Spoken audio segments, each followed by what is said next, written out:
اول حاجه يا بنات، انا عندي دلوقتي نص كيلو بنجر. تمام، انا بجيب البنجر الوسط ده، ما بحبش الكبير وما بحبش الصغير، بجيب الوسط. تمام، زي ما انتم شايفين كله طينه اهو.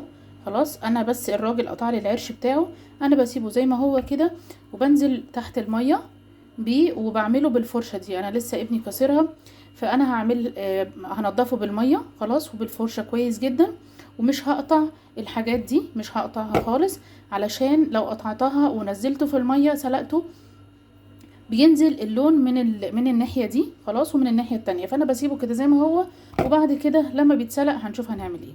فانا دلوقتي هروح اغسله على الحوض وارجع لكم تاني. وانا هنا غسلته، بصوا خليته زي الفل اهو.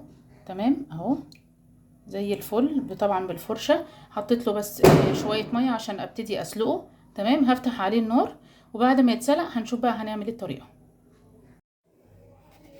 بصوا كده يا بنات، انا كده سلقته. تعرفي منين ان هو اتسلق؟ وهو في النار، وهو على النار تغرزي كده السكينه، لو دخلت معاكي بسهوله يبقى كده تمام. لقيتيها لسه جامده، يبقى خلاص سيبيها شويه. تمام، انا كل اللي انا هعمله ان انا هعمل كده. بصوا سهل ازاي، وهعمل كده. تمام، هو تقشيره سهل جدا جدا.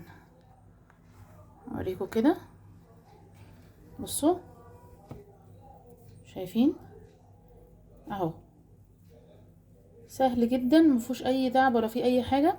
وهو سخن ممكن يكون اسهل كمان، بس هو ما بيبقاش يعني ما ببقاش عارفه امسكه، عشان كده بستنى عليه لما بيبرد خالص عشان اعرف اتعامل معاه.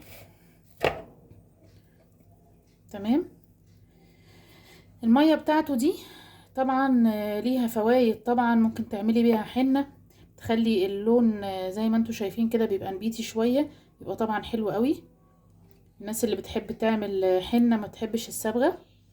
هو كده اهي دي اتقشرت، هكمل بقى كله وهرجع لكم تاني. اهو يا بنات احنا كده قشرناه خلاص. انا هوريكم بس ايه بيتقطع ازاي، علشان برضو في تريكه كده. احنا بنقطعه، ما تقطعهوش تخين وما تقطعهوش رفيع، يعني احنا عايزينه وسط زي ما انتوا شايفين كده. بصوا عامل ازاي، شايفين المكعب بتاعه بيبقى ازاي، علشان ما يتهراش من الدريسنج اللي احنا هنعمله، لان الدريسنج بيبقى داخله خل فبيفتت الانسجه. تمام، فاحنا مش عايزينه طبعا يتهرى معانا، فاحنا بنعمل الخرطه عريضه شويه. تمام، انا هخلص كله ونشوف بقى ايه الدريسنج عباره عن ايه.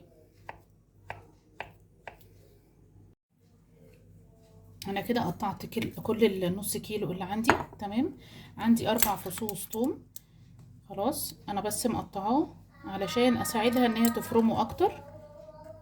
ماشي اهو زي ما انتوا شايفين 4 فصوص ثوم على النص كيلو. هحطهم كلهم،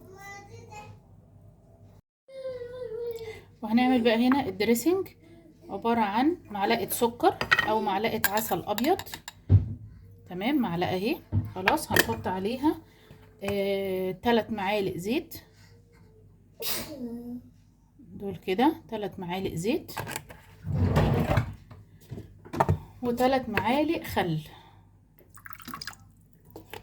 تمام، وندوبهم كويس قوي مع السكر، علشان لو حطينا السكر حبيبات كده مش هيدوب وهيبقى بيقرمش تحت سناننا.